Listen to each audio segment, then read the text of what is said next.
My mom said to me, "If you can't have a child, we should get a divorce." My husband responded calmly, "Fine, I understand, even though I'm currently pregnant." I'm Emily, a housewife in my 30s, living with my husband who works for a company.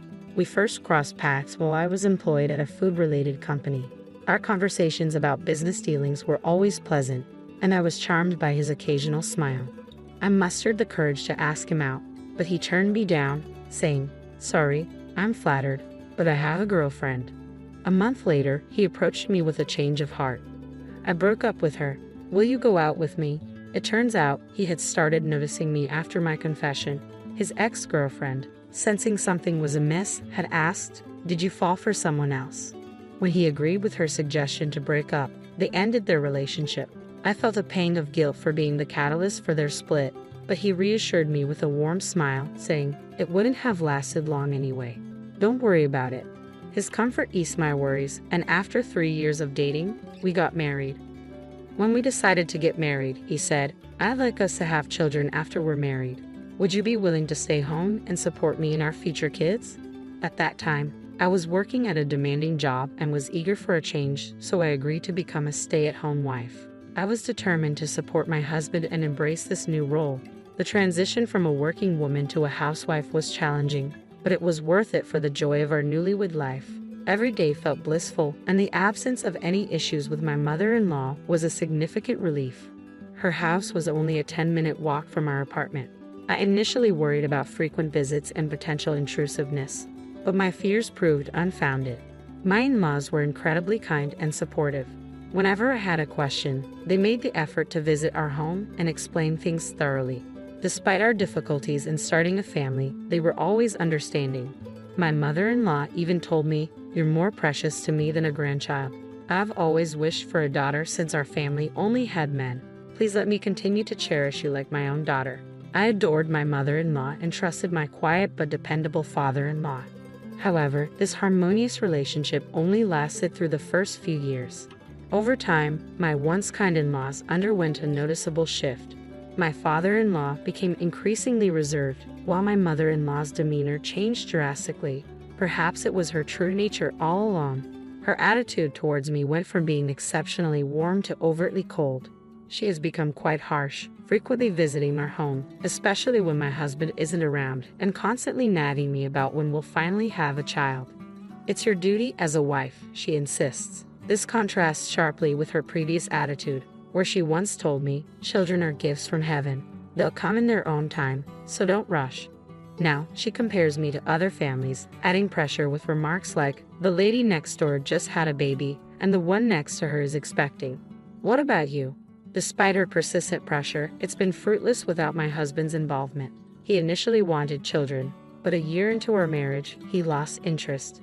Even when I attempted to initiate intimacy, he would decline with excuses like, "I'm too tired, maybe another time," or "Don't bother me while I'm gaming." Despite discussing my struggles with my mother-in-law, she remained unsympathetic and continued to pressure me for a grandchild, only adding to my stress each day.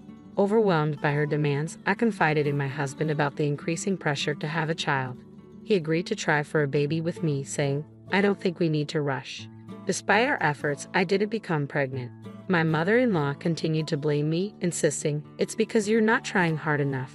My son is not at fault at all. I even wondered if her constant criticism was making it more difficult for me to conceive.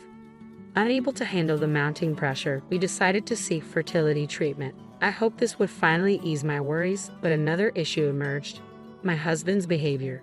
Since we began the treatment, he became distant and cold, retreating to his room to play games after work and ignoring me when I tried to talk. This was difficult enough, but his frustration with my spending on crafting materials and his increasing volatility added to my distress. Whenever I stood up for myself, he would snap, "Who do you think allows you to live this way? You're just a housewife," and continued his selfish behavior. Even though I had quit my job at his request, he refused to acknowledge or address my concerns.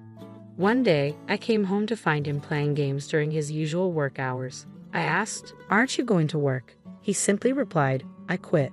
He had resigned from his job without informing me. Shocked, I asked why, but he only grew angry, snapping, "It's none of your business." I was appalled by his response, but there was nothing I could do about a job he had already left. Initially, I wasn't too worried about finances, thinking we could get by with unemployment benefits and our savings. However, stress quickly mounted as my husband showed no interest in finding a new job. After quitting, my husband began spending all his time at home. I wished he would get out more, but he preferred to stay indoors, only venturing out to buy cigarettes. Our time together has increased significantly since he stopped working. At first, this seemed like an opportunity for more closeness, but it quickly turned sour. Just like with my mother-in-law, the constant proximity to my husband, whose attitude has shifted from warm to cold, has led to frequent arguments. I've come to realize that even simple conversations with him are now stressful, and we've almost stopped talking altogether. I find myself questioning whether this kind of married life is worth continuing. I started to feel like I had reached my breaking point with this marriage and began searching for a way out. Fed up with his endless gaming, I confronted him. "You're not a child. Stop playing games all day and start looking for a job." He then mentioned, "By the way, my mom said if you can't have a child, we should get divorced." In that moment, I felt a strange sense of relief, as if my mother-in-law was indirectly helping me. I had just discovered that I was pregnant after a checkup that day, and I had planned to share the news with him that evening. However, deciding not to tell him right away seemed like the right choice.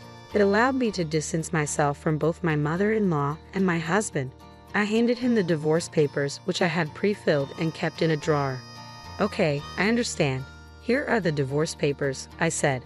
My husband, clearly unprepared for this turn of events, looked stunned and speechless as he saw the papers. His usual commanding demeanor vanished, replaced by a bewildered expression. He seemed at a loss for words but began filling out the documents, clearly feeling compelled to comply with his mother's wishes. As he completed the forms, he kept casting glances at me, still processing the shock. We agreed to discuss property division later, but there wasn't much to divide.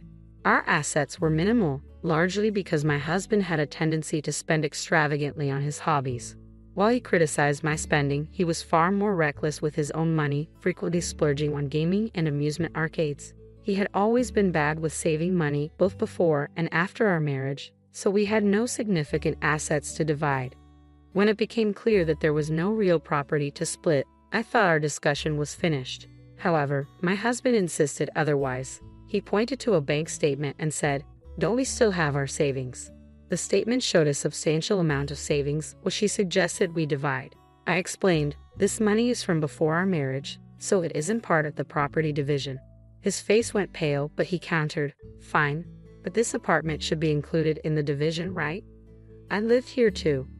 I had to deliver some difficult news. "Unfortunately, the apartment is in my name, so you have no claim to it.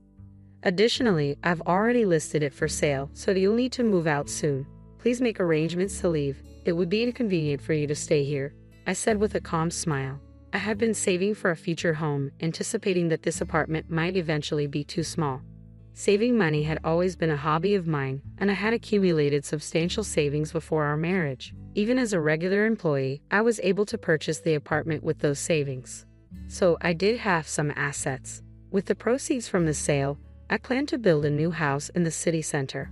Of course, this property, being from before our marriage, was not subject to division. It seemed my husband was unaware of this detail. He apparently believed he would be entitled to half of my property, but that was not the case. When he realized he wouldn't receive any part of it, he was left stunned. The shock left him in a daze as we continued our discussion, but he struggled to recover his composure. With little left to discuss, the conversation wrapped up quickly, and we proceeded to submit the divorce papers to our lawyers. The divorce was finalized smoothly. A few months later, I moved back to my parents' home, and with their support, I gave birth to a healthy baby boy. I named him Ambrose, inspired by the phrase, "A boys be ambitious." Now, I'm enjoying a fulfilling life with my parents and my cherished child. I haven't informed my ex-husband or his family about Ambrose. I'm certain that if I did, my former mother-in-law would come storming in, demanding, "Give me back my grandchild." As for my ex-husband, after being forced out of the apartment, he returned to his parents' home. He has become a recluse, unable to cope with the ease of our divorce. His behavior is so suspicious that he often gets stopped by the police when he ventures outside. It's a rather pitiable situation. I later discovered that his decision to quit his job stemmed from deteriorating work relationships. It turns out my ex-husband was disliked at his company for his constant bad-mouthing, particularly by his female colleagues, and eventually, everyone began to ignore him. Unable to bear the isolation, he abruptly resigned. Perhaps his true nature was evident even before our marriage, kind only to me, while hiding his true colors beneath a facade. 3 years later, I was working as the manager of a craft store. After becoming a regular customer at a local shop, the manager, Linda, approached me with an offer. I'm getting bolder and considering retirement. If you're interested, Emily, would you like to take over this store? Linda asked.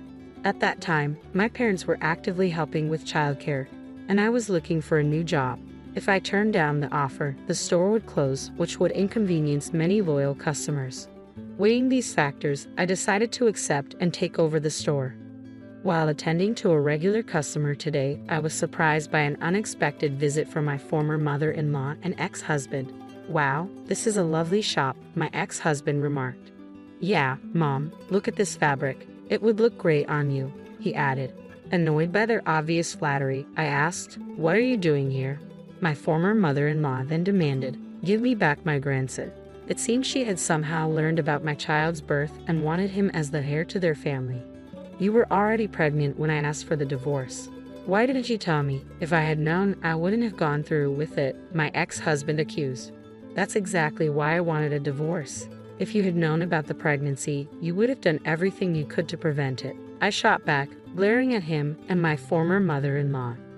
My former mother-in-law then demanded, so, are you going to give me back my grandchild or not? I want to live with him soon. You've had him for 3 years. Now it's my turn.